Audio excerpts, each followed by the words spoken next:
Yang kelima, naruh tangan di tempat yang sakit sembuh gitu loh. Kenapa nggak pakai ini ayat ini aja Pak? Gitu loh. Maksud saya itu taruh tangan di tempat badan Bapak disakitnya di leher, Kak, taruh situ sembuh tuh Pak.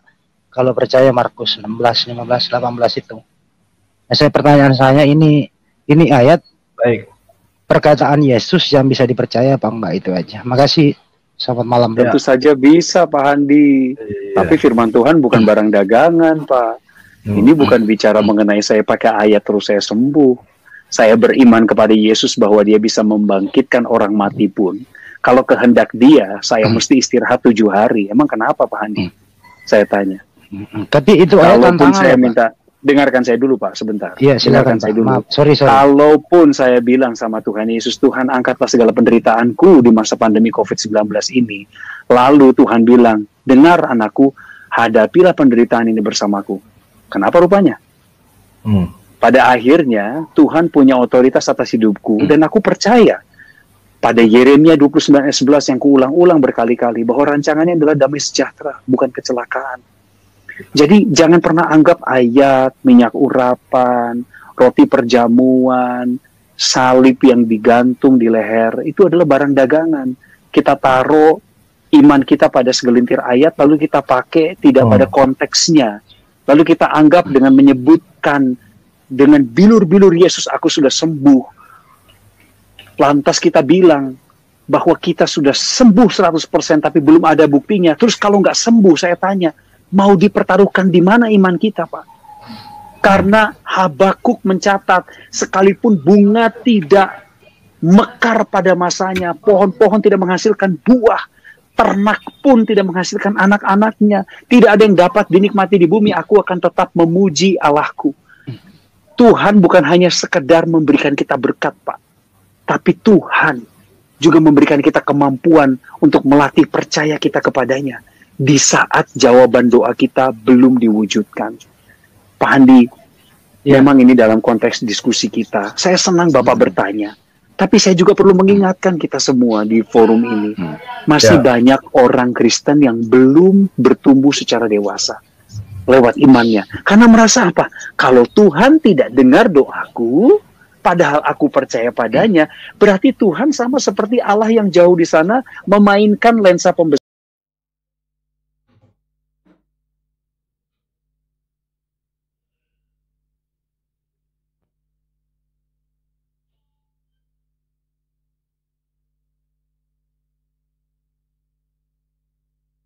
Ya, shalom saudara yang diberkati oleh Tuhan Yesus. Salam jumpa dalam kasih Kristus bersama saya Pendeta Mel Atok. Saya mengucap syukur bahwa pada kesempatan ini saya bisa kembali lagi berbagi video melalui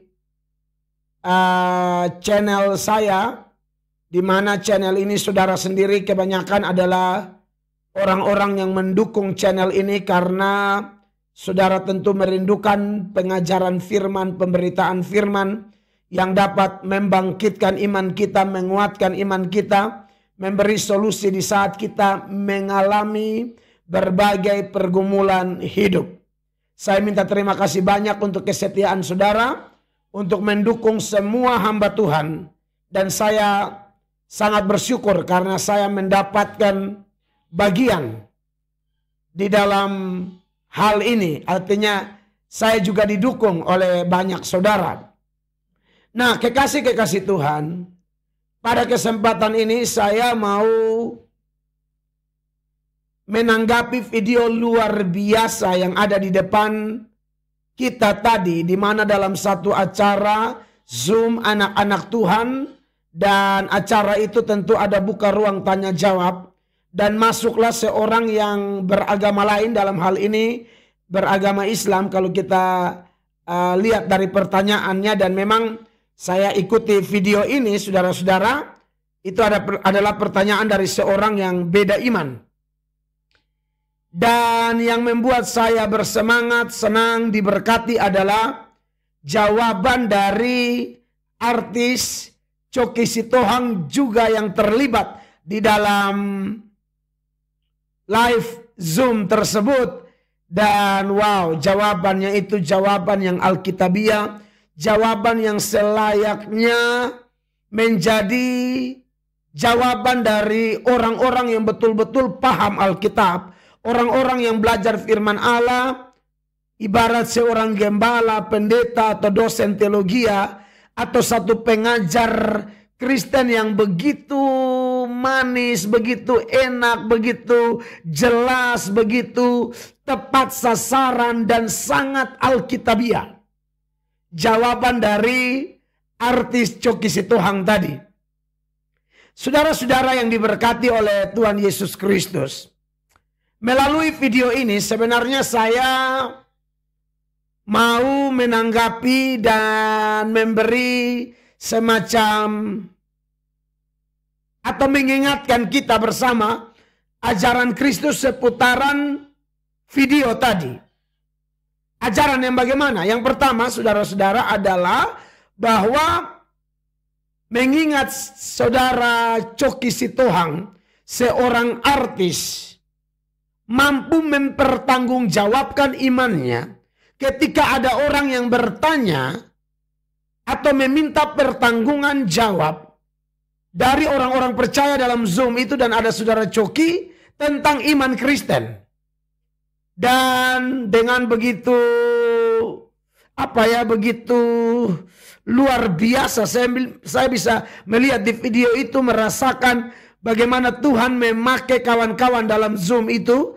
Teristimewa yang saya bahas sekarang adalah Pak Coki Sitohang ini, artis Coki Sitohang. Aduh, luar biasa sekali. Saudara-saudara, sebelum saya membahas isi dari penjelasan saudara Coki tadi,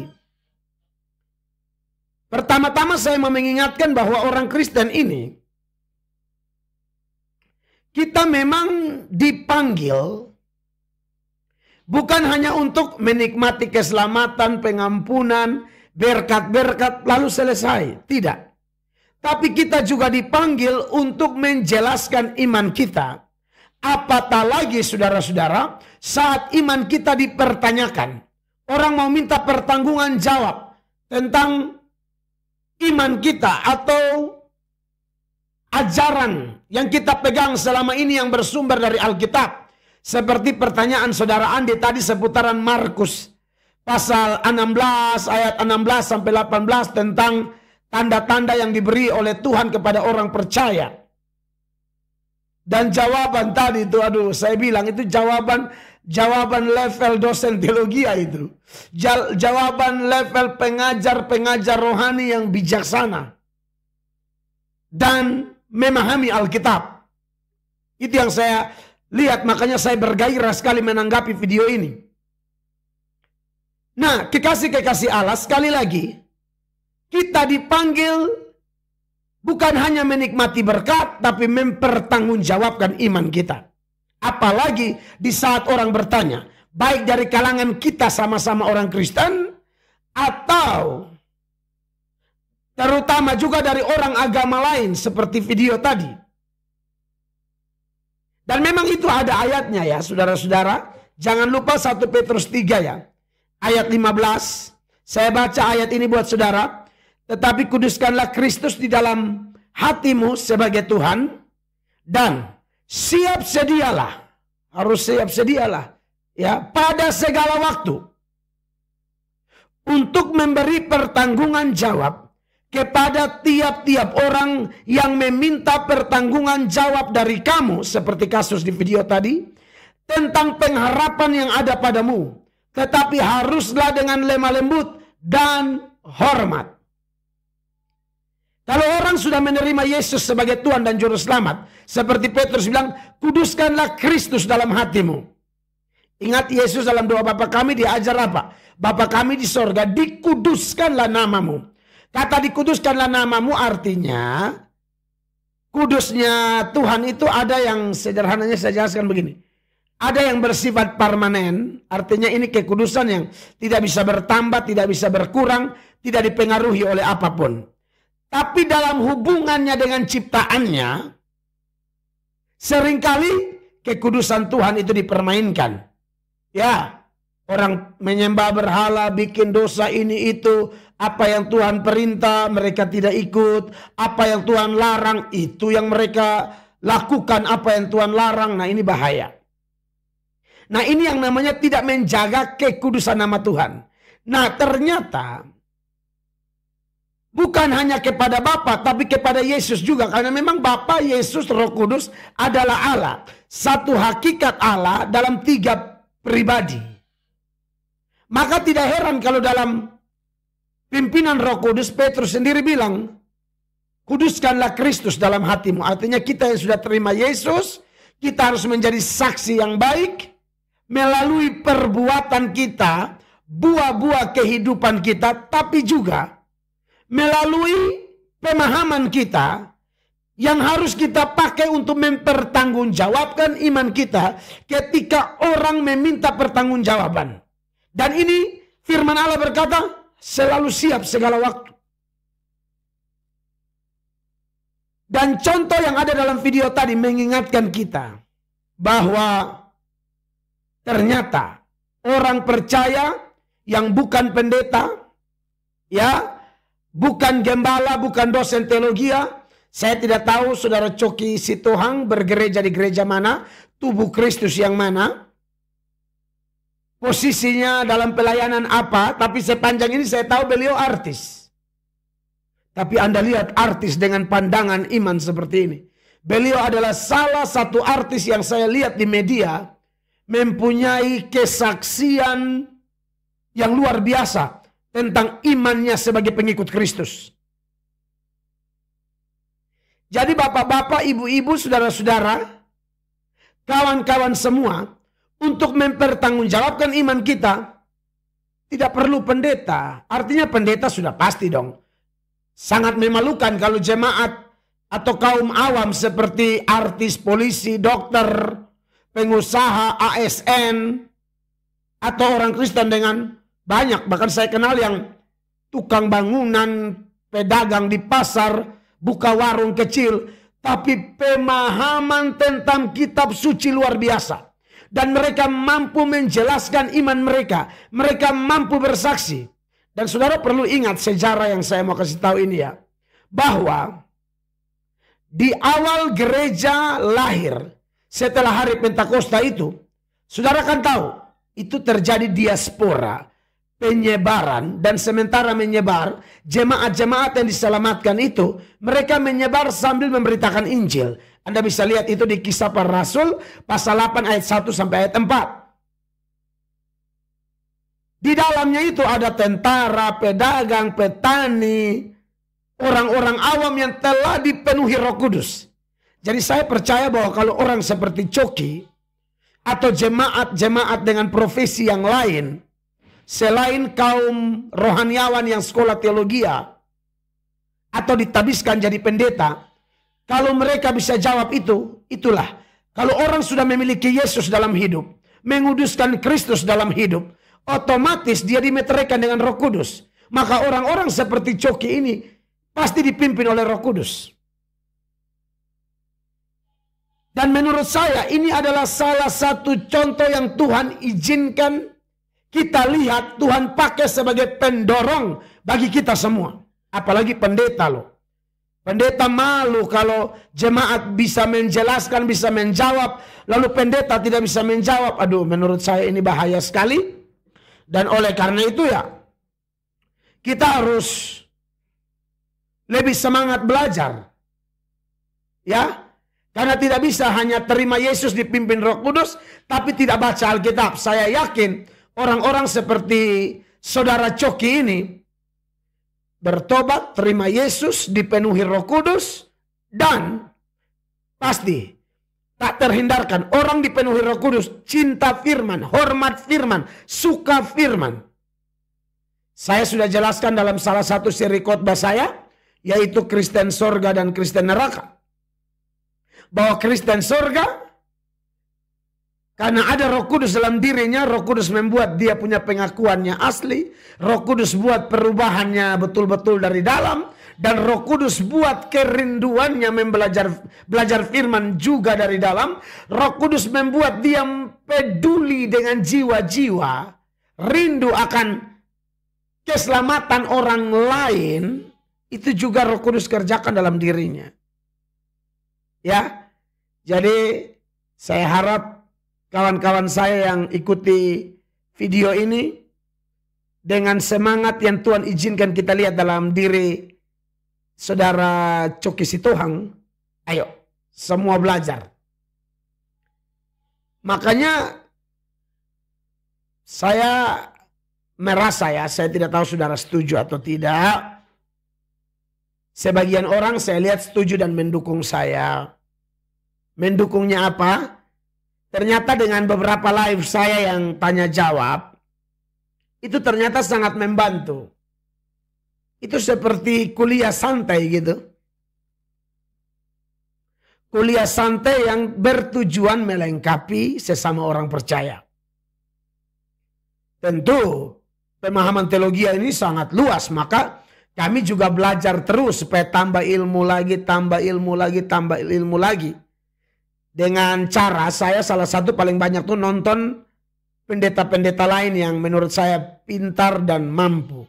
Saya tidak peduli dia lebih muda, saya tidak peduli. Kalau dia lebih pintar, aduh saya harus terima ilmunya.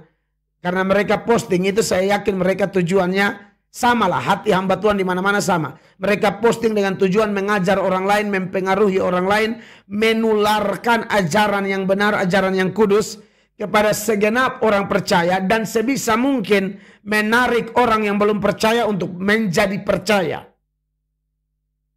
Jadi kalau saudara merasa video-video kami, pengajaran-pengajaran seperti yang biasa saya lakukan atau beberapa pendeta lain yang melakukan tanya jawab dengan penjelasan yang bertanggung jawab, penafsiran yang benar, bukti yang jelas, saya pikir itu momen di mana orang-orang yang telah terima Yesus dan dipimpin Roh Kudus belajar lagi. Sehingga kalau orang tanya, kita bisa jawab. Kalau ada orang percaya yang punya pandangannya belum lengkap, belum utuh. Nah, dengan kerendahan hati kita membantu. Bukan pamer ilmu, sombong-sombongan atau debat dengan cari nama, debat cari siapa lebih pintar, siapa lebih hebat. Saya ngomong ini karena saya lihat faktanya ada orang juga yang berdebat tuh hanya mau cari pembuktian diri bahwa saya pintar. Aduh, saya pikir pintar itu anugerah, bagus, luar biasa. Kita sebisa mungkin berusaha jadi pintar, apalagi dalam hal iman. Tapi jangan untuk pamer. Makanya saya pakai kata tadi. Kalau ada kawan sesama Kristen misalnya, mereka tidak tahu apa yang sudah kita ketahui. Karena bisa jadi ada yang kita belum tahu, justru kawan kita yang ini, yang tadi ini yang tahu gitu loh. Tapi sebaliknya juga begitu. Dengan kerendahan hati, garis bawahi. Dengan kerendahan hati kita bisa menjelaskan. Saya contohkan. Saudara masih ingat pasangan suami istri yang bernama Priscilla dan Aquila. Pasangan suami istri ini luar biasa. Waktu itu datanglah seorang pengkhotbah muda ke Efesus. Namanya Apolos ya. Apolos ini kelebihannya luar biasa. Mari kita lihat di dalam Kisah Para Rasul pasal 18 ya. Ya, ini di sini nanti kita lihat pengkhotbah yang pintar dengan banyak kelebihan ini ternyata diajar oleh jemaat. Karena pengkhotbahnya punya kekurangan, tapi jemaatnya bukan jemaat sombong. Jemaatnya pintar tapi rendah hati. Mari kita ikuti pembacaan ini. Kisah 18 mulai ayat 24 ya, Apolos di Efesus. Sementara itu datanglah ke Efesus seorang Yahudi bernama Apolos yang berasal dari Alexandria. Ya. Ia seorang yang fasih berbicara dan sangat mahir dalam soal-soal kitab suci. Anda lihat. Fasih artinya khotbahnya tuh lancar banget. Fasih ngomong, fasih lidah, fasih berbicara. Tapi bukan hanya fasih. Ayat ini berkata, Dr. Lukas yang catat, sangat mahir soal-soal kitab suci. Ayat 25. Ia telah menerima pengajaran dalam jalan Tuhan. Dengan bersemangat ia berbicara.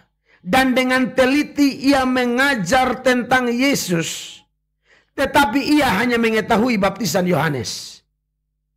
Fasih lidah, fasih bicara, mahir kitab-kitab suci, berani, semangat, teliti. Tapi ada kurang. Nah itulah saya juga pribadi nih yang ngomong nih kurang juga banyak. Makanya kenapa tadi saya bilang saya suka nonton pendeta lain yang pintar. Karena saya punya beban untuk mengajar jemaat awam melalui channel saya atau Facebook saya. Supaya kita sama-sama bisa menjalankan tugas di mana kita diminta mempertanggungjawabkan iman kita ketika kita diminta pertanggungan jawab terhadap apa yang kita percayai. Ya. Nah, menarik kita kembali kepada Apolos. Tadi dia hanya tahu baptisan Yohanes. Ya, dan dia sudah anak Tuhan, tapi pengetahuannya belum lengkap. Baptisan Yohanes kan sudah ditinggalkan, sudah masuk kepada baptisan Kristen ya. Ayat 25. Ia telah menerima pengajaran dalam nama Tuhan. Oh sudah. Ya, ayat 26. Ia mulai mengajar dengan berani di rumah ibadat. Tetapi setelah Priscilla dan Aquila mendengarnya, mereka membawa dia ke rumah mereka dan dengan teliti menjelaskan kepadanya jalan Allah. Wow, ini yang saya bilang. Tidak selamanya pembicara, pengkhotbah, jemaat biasa pasangan suami istri, Aquila, Priscilla. Mereka bisa-bisanya meneliti khotbah Apolos. Mereka bilang, wah ini ada yang salah nih.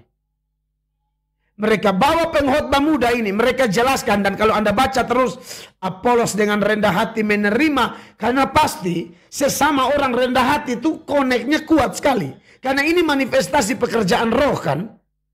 Orang dipimpin roh yang satu dengan orang dipimpin roh yang lain. Dengan karakter-karakter Kristus yang ada itu. Pasti akan saling mengasihi. Sekalipun kita beda gereja, beda suku. Kenalnya belum lama. Tapi kita bisa rasa ini orang ini dipimpin roh nih. Saudara bisa rasa ketika nonton video Coki tadi. Pak Coki Sitohang. Ini orang dipakai Tuhan. Ya. Jadi maksud saya gini lah. Jadilah jemaat seperti pasangan suami istri Aquila Priscilla. Priscilla Aquila. Di mana mereka tidak asal mendengar. Mereka sudah punya modal dipimpin roh dan suka belajar firman. Dan belajar bukan firman yang main-main. Firman yang doktrin-doktrin. Tentang Tritunggal misalnya, tentang keselamatan, tentang Yesus, tentang Alkitab, tentang lain-lain yang merupakan hal-hal mendasar atau fondasi dalam Kristen. Mereka belajar itu dan akhirnya ya mereka mampu untuk menjelaskan kembali kepada pengkhotbah muda yang pintar dan hebat berkhotbah tapi rendah hati luar biasa. Wow, saya diberkati sekali dengan cerita itu. Ya, jadi sebagai jemaat juga kalau ada yang khotbah termasuk saya atau siapa, makanya saya sarankan Anda siap catatan. Catat dulu, nanti kalau kami live yang di sananya ada ruang tanya jawab, Anda bisa bertanya lagi. Karena bagi saya, Tuhan sedang percayakan saya juga untuk menggembalakan saudara yang notabene betul-betul mendukung channel ini. Dan Anda merasa, wah saya dapat pelajaran dari channel ini. Juga channel yang lain, salah satunya channel Pak Mel Atok. Ya sudah, saya punya beban untuk mengajar. Begitu loh, kekasih Tuhan ya. Dan saudara yang belajar pun ingat, jangan telan bulat-bulat saja. Teliti dulu. Masih ingat ya, jemaat di kota Berea? Dalam Kisah 17 ayat 11 ini teladan bagi semua kita. Orang Kristen khususnya jemaat.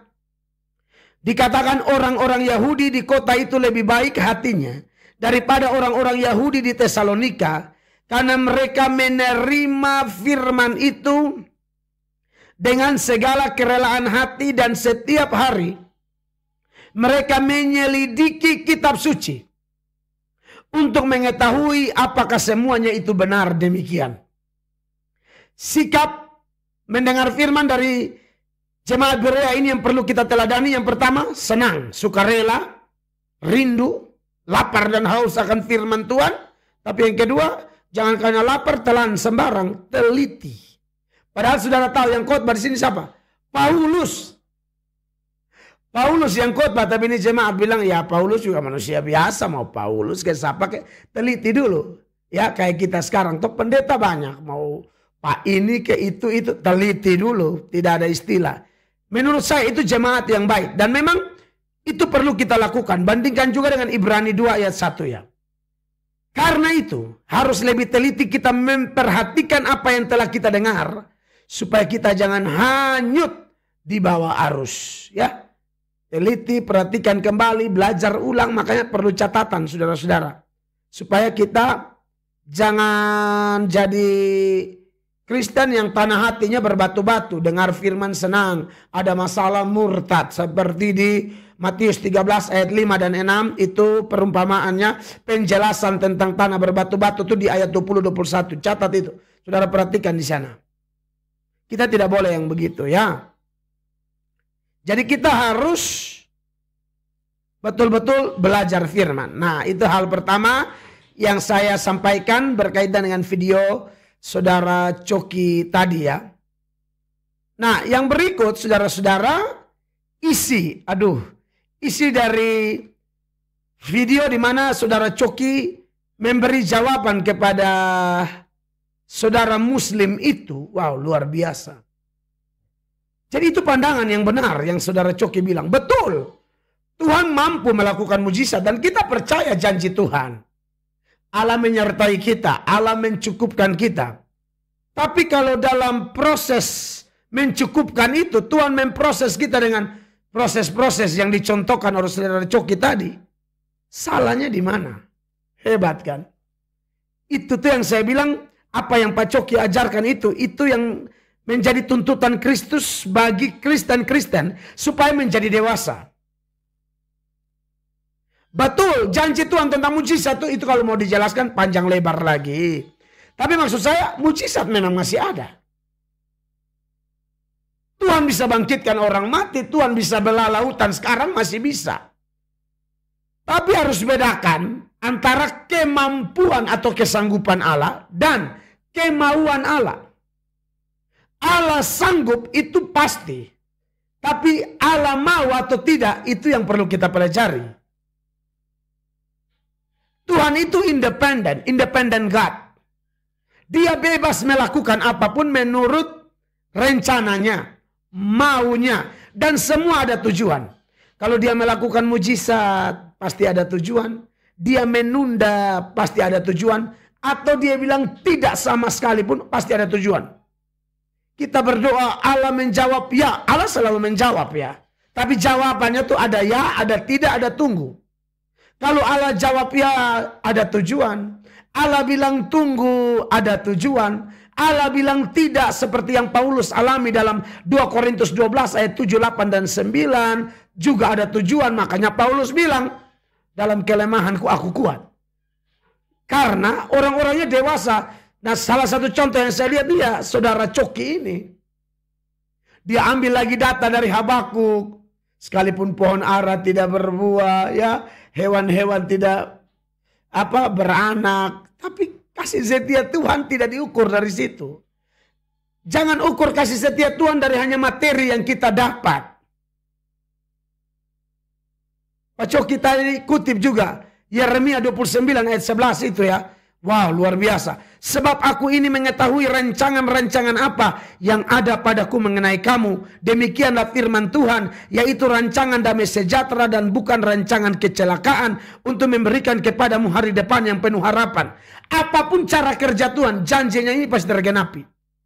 Ingat, dia bukan Allah yang terlalu cepat atau Allah yang terlalu lambat. Dia bukan Allah yang kepagian atau kesorean, tapi dia Allah yang bertindak tepat pada waktunya. Jadi saya diberkati sekali dan harusnya kita menjadi Kristen yang begini ya. Jadi jangan jadi Kristen bayi. Dikasih permen senang, tidak dikasih nangis-nangis. Jadilah seperti Sadrak, Mesak, Abednego. Diperhadapkan dengan perapian yang menyala-nyala pun mereka bilang, kalau Tuhan yang kami sembah sanggup tolong kami, dia tolong. Kalau tidak pun kami tidak akan sembah dewa atau patung Tuan Nebukadnezar. Itu iman dewasa. Ya, jadilah dewasa saudara-saudara, dan jangan pernah ragu, Allah tidak tinggalkan kita. Dan buat Anda yang dipenuhi roh dan suka belajar firman, Anda paham apa yang saya sampaikan ini, dan Anda percaya kita orang-orang diberkati. Dan berkat tidak hanya selalu jasmani, tapi rohani kita. Di saat ada masalah, kebutuhan jasmani kita sedang diproses, tapi rohani kita stabil, damai, sukacita, pengharapan kita tidak pernah mengecewakan. Saya Pendeta Mel Atok, kiranya video sederhana ini memberkati Anda. Silakan sebarkan video ini kalau Anda rasa perlu buat menolong orang lain. Silakan, nama Tuhan dipuji dipermuliakan. Dan buat Pak Coki Sitohang, terima kasih Pak. Jawaban Anda itu bagi kami yang pendeta pun ikut belajar dari seorang jemaat seperti saudara yang bukan teologia, tapi jawaban Anda tuh berkelas. Tuhan Yesus memberkati, sampai jumpa dan shalom.